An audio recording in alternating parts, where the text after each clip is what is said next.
राजमाता राष्ट्रमाता मा जिजाऊ तसेच छत्रपती शिवाजी महाराज, छत्रपती संभाजी महाराज यांना मानाचा मुजरा करून तसेच जरांगे पाटलांचं खूप खूप अभिनंदन करून त्याचबरोबर आपल्या सर्व मराठा बांधवांचं सुद्धा मी खूप खूप अभिनंदन करू इच्छिते।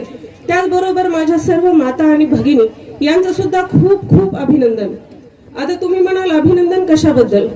अजून तर आपल्याला आरक्षणही मिळालं नाही, मग अभिनंदन कशासाठी? अभिनंदन यासाठी, फक्त याचसाठी की तुम्ही आणि आम्ही वेगवेगळ्या पक्षांमध्ये विखुरले गेलो होतो। राजकारणापोटी आपण भावाला भाऊ मानत नव्हतो, भावकीतही अनेक गट पडले होते, भावांमध्ये गट पडले होते, घराघरामध्ये वेगवेगळे असे गट पडले होते, एकमेकांच्या तोंडाकडे बघण्याची सुद्धा आपल्याला फुरसत राहिली नव्हती। असं असताना सुद्धा आज माझे सर्व बांधव एकत्र येऊन या मराठा आरक्षणाच्या आंदोलनामध्ये सहभागी झालेले आहेत। विचार केला तर आज आपल्याला एक मिनिटही कुणालाच वेळ नाही, प्रत्येक जण आपल्या कामामध्ये खूप व्यस्त आहे। कुणाला 5 मिनिट द्यायचे म्हणले तरी आपल्याला पहिले विचार करावा लागतो, आपल्या सर्व कामाचं नियोजन लावावं लागतं की हा आता मी माझ्या समाजाला किंवा एखाद्या पाहुण्याला किंवा कुठल्याही एखाद्या व्यक्तीला वेळ देऊ शकतो का? हे तर झालं माझ्या बांधवांचं। माझ्या बातमाऊलींचं सुद्धा हेच परिस्थिती आहे। असं नाही की त्या घराबाहेर जात नाहीत म्हणून काम नाही, घरामध्ये अनेक कामं असतात, छोटी मोठी सर्व काही, या सर्वांना बाजूला ठेवून तसंच सर्व कामं अगदी फटाफट आवरून या महिला सुद्धा इकडे जमलेल्या आहेत। जसं माझे सर्व मराठा बांधव अतिशय निर्भीडपणे रस्त्यावर उतरले होते, आंदोलन करत होते, त्यावेळेस माझ्या सर्व माता भगिनी सुद्धा अगदी कमरेला पदर खोचून घरातील सर्व जबाबदाऱ्या अगदी प्रभावीपणे पार पाडत होत्या। यासाठी मी आपल्या सर्वांचं पहिले अभिनंदन केलेलं आहे। आरक्षण तर मिळेलच आणि ते तर द्यावंच लागेल, कारण आता फक्त एकच मिशन, ते म्हणजे मराठा आरक्षण। आरक्षण घेतल्याशिवाय आता काही आपण सोडत नसतो, आरक्षण तर आपण घेणारच आहोत, यात काही वेगळा विषय असणारच नाही। सरकार पुढे आता आपण तो पर्याय ठेवलेलाच नाही आणि ठेवणारही नाही, पर्याय आपण देणारच नाही आहोत आणि दिलेलाच नाहीये, फक्त आता आपल्याला थोडं संयमानं घ्यावं लागेल। प्रत्येक वेळेस मला असे छोटे होते तेव्हा अगदी या छोट्या मुलींच्या वयांची, तेव्हा मला असं नेहमी वाटायचं की मी जर शिवाजी महाराजांच्या काळामध्ये जन्मली असती तर मला मावळे बघायला मिळाले असते। प्रत्येक वेळी वाटायचं, म्हणजे मनातून मला अगदी लहान असल्यापासून शिवाजी महाराजांचा इतिहास खूप वाचायला आवडायचा। वाटायचं मी जर असते तर मला मावळे बघायला मिळाले असते, त्यांचा जोश, त्यांचा उत्साह, त्यांची उमंग मला स्वतः बघायला मिळाली असती। पण या गेल्या काही दिवसांमध्ये जेव्हापासून मनोज जरांगे पाटलांनी उपोषण करायला सुरुवात केली, डोळ्यांचं पारणं फेडणारे मावळे अगदी घराघरात दिसून आले। लहानांपासून मोठ्यापर्यंत एकच विषय होता, तो म्हणजे मनोज जरांगे पाटील आणि त्यांचं चाललेलं उपोषण। प्रत्येक घरातली माता माऊली जेव्हा भाकरी बनवत होती, प्रत्येक घरातली माता माऊली जेव्हा घरातल्यांसाठी स्वयंपाक बनवत होती, तिच्या मनात कुठे ना कुठे हा विषय येत होता की मी माझ्या घरातल्यांसाठी स्वयंपाक बनवते, मी माझ्या घरातल्यांसाठी जेवण बनवते, पण हा माझ्या सर्व मुलांसाठी, सर्व मुलांचा बाप जिथे बसलेला आहे अंतरवाली सराटीमध्ये, तो मात्र बिना अन्न पाण्याचा आहे। प्रत्येकाला एवढं मोठं उपोषण करणं शक्य नाही, कदाचित आपली तेवढी कुवत नाही, आपण फक्त त्यांना समर्थन देऊ शकतो, त्यांची साथ देऊ शकतो, त्यांच्या मागे खंबीरपणे उभे राहू शकतो, एवढंच आपण त्यांच्यासाठी केलेलं आहे आणि करत राहू, ही मात्र सर्व समाज आज ग्वाही देत आहे। त्याचबरोबर मी बघितलं की आपल्यामध्ये समाजामध्ये माता महिला फार बाहेर आम्ही निघत नाही, डोक्यावर पदर आणि पायाखाली नजर, एवढंच आमचं वागणं आतापर्यंत तुम्ही बघितलेलं आहे। माझे सर्व बांधव जेव्हा रस्त्यावर आरक्षणासाठी उतरले होते तेव्हा आम्ही सर्व महिला सुद्धा मागे नव्हतो, तुमच्या मागे आमचा सुद्धा नंबर होताच, तुम्ही पुढे पण आम्ही सुद्धा तुमच्या मागे उभ्या होतोच आणि राहूच, यात काही दुमत नाही। जसं राजमाता जिजाऊ म्हणून गेल्यात, आम्ही मराठ्याच्या मुली जणू तलवारीच्या आण्या, आम्ही मराठ्याच्या मुली जणू तलवारीच्या आण्या, बोल दुरून शहाण्या, बोल दुरून शहाण्या, जर तू शहाणा असशील तर आम्ही मागितलेल्या ज्या मागण्या आहेत, आमचं जे आरक्षण आहे तुला ते द्यावंच लागेल, मग तिथे कोणी असेल. छत्रपती शिवाजी महाराज म्हणत होते की मराठ्यांचा दरारा एवढा वाढवा, मराठ्यांचा दरारा एवढा वाढवा की दिल्लीचं तख्त सुद्धा हदरलं पाहिजे.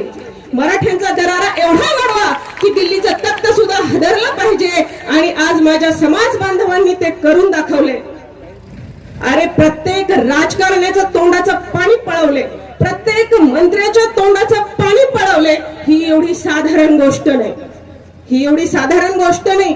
तुमच्या आमच्या जीवावरचे मंत्री बनले, तुमच्या आमच्या जीवावर जे खासदार बनले, तुमच्या आमच्या जीवावर जे मुख्यमंत्री पदापर्यंत गेले, तुमच्या आमच्या जीवावर जे पंतप्रधान पदापर्यंत गेले, आज ते आपल्यालाच विसरून आपले शिडी बनून वर गेले आणि आपल्यालाच पायंदळी तुडवू पाहतात.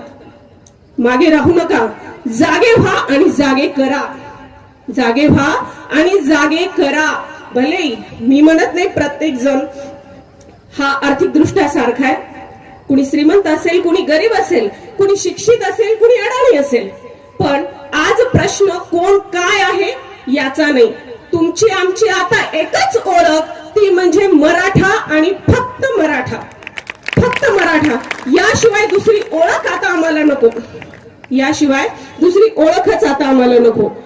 त्याचबरोबर आपण प्रत्येक वेळी बघितलं की बीड जिल्ह्यामध्ये जे काही मोठं एक आंदोलन करण्यात आलं, आपल्यासारखे समाज बांधव सर्व तिकडे मराठा बांधवांनी अगदी शांततेत आंदोलन चालू होतं. अचानक जाळपोळ सुरू झाली, प्रकाशदादा सोळंके यांचं घर जाळण्यात आलं.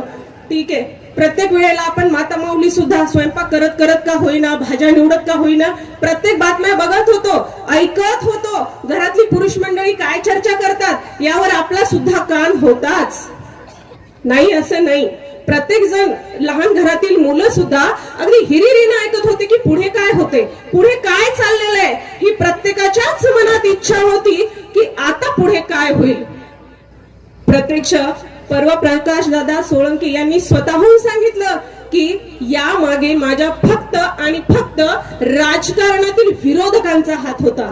खर तर माझा जीव वाचला तो मराठी बांधवांमुळे, माझा जीव वाचला फक्त मराठी बांधवांमुळे.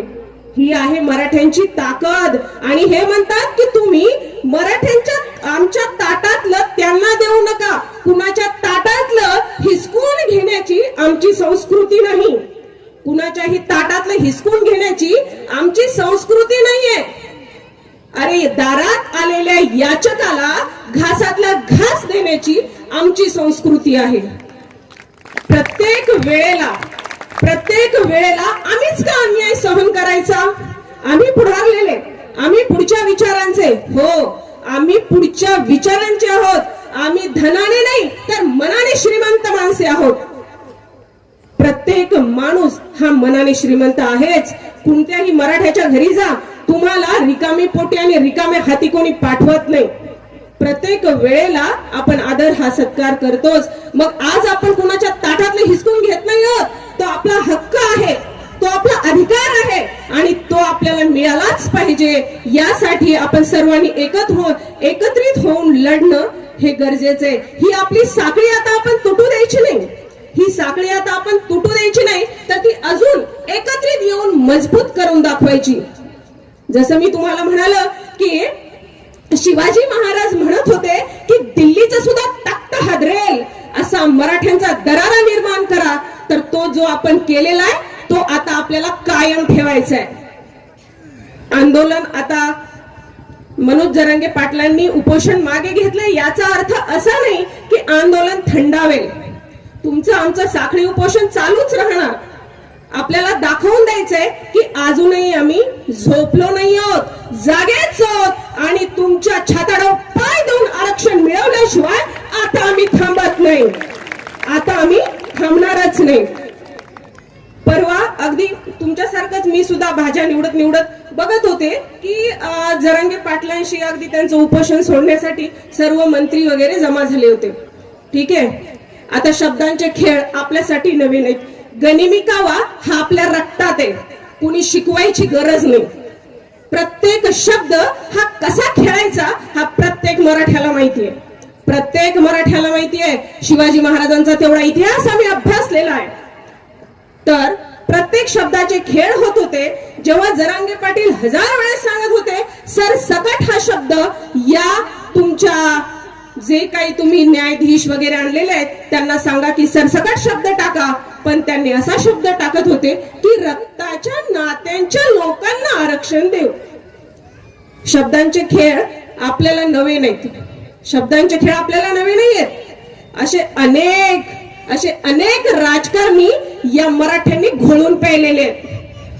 लगेच 5 मिनिटानंतर जरांगे पाटलांनी व्यवस्थित मागण्या मांडल्या. मला सरसकट आरक्षण हवंच, माझ्या समाज बांधवांना ते मिळायलाच पाहिजे. त्याचबरोबर 24 डिसेंबर तारीख देण्यात आली. 5 मिनिटानंतर लगेच माझी एक भाजी निवडून झाली, दुसरी भाजी चालू झाली.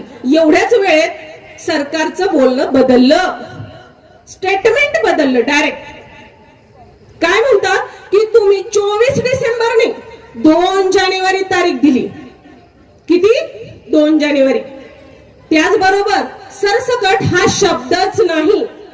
अरे जर माझ्यासारखी सामान्य महिला भाजी निवडत लक्षात ठेवू शकते की सरसकट हा शब्द त्यांनी 1000 वेळेस वापरला, तर तुम्ही एवढे निर्बुद्ध कसे?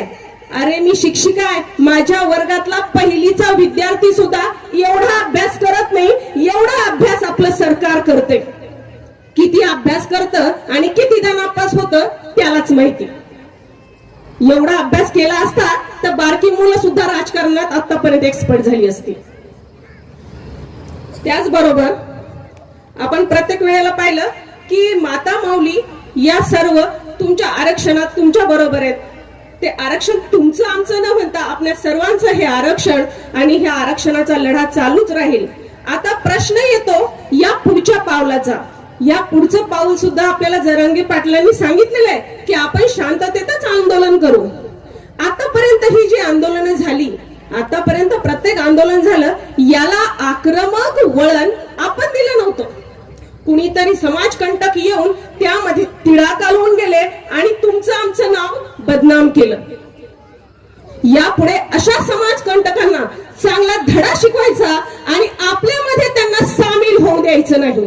आपल्यामध्ये त्यांना सामील होऊ द्यायचं नाही. आपण आपले खंबीर आहोत आपलं आरक्षण मिळवून घेण्यासाठी. कुणाचीही मध्यस्थीची आपल्याला गरज नाही. ते दाखवून दिले. अगदी सामान्य माणूस जर दिल्लीच्या तख्ताला हलवू शकतो तर विचार करा, एवढे मराठे बांधव, एवढे मराठे मावळे एकत्र झाले तर यांची आपण काय गत करू? यात काही दुमत नाही.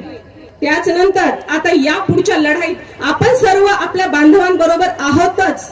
आपण सर्व आपल्या बांधवांबरोबर आहोतच. पण आता प्रश्न उरतो पुढच्या पिढीचा सुद्धा. तुम्ही आम्ही हा संस्कार करायला नकोय.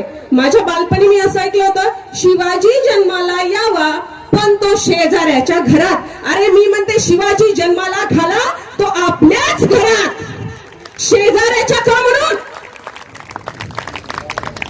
असा प्रत्येकीने जर निर्धार केला. आपण मुलांना भांडण करता तेव्हा सांगतो तू मध्ये पडू नको, तुला काय करायचं, ही शिकवण देऊ नका. जर खऱ्याची बाजू असेल तर खऱ्याची बाजू मुलांना घ्यायला शिकवा. नक्कीच त्याच्यामध्ये आपल्याला वाटतं की अरे मुलांना लागेल, रिस्क असतं. अजिबात नाही. जर मुलांना आज आपण शिकवलं नाही की अन्यायाविरुद्ध उभे राहा, ते सुद्धा लबाड लांडगे झाल्याशिवाय राहणार नाही. माझ्या सर्व माता माऊलींना माझी एकच विनंती आहे, जर राजमाता राष्ट्रमाता जिजाऊ या जर छत्रपती शिवाजी महाराज घडवू शकतात तर तुम्ही आम्ही त्यांचे मावळे नक्कीच घडवू शकतो. धन्यवाद. मी आयोजक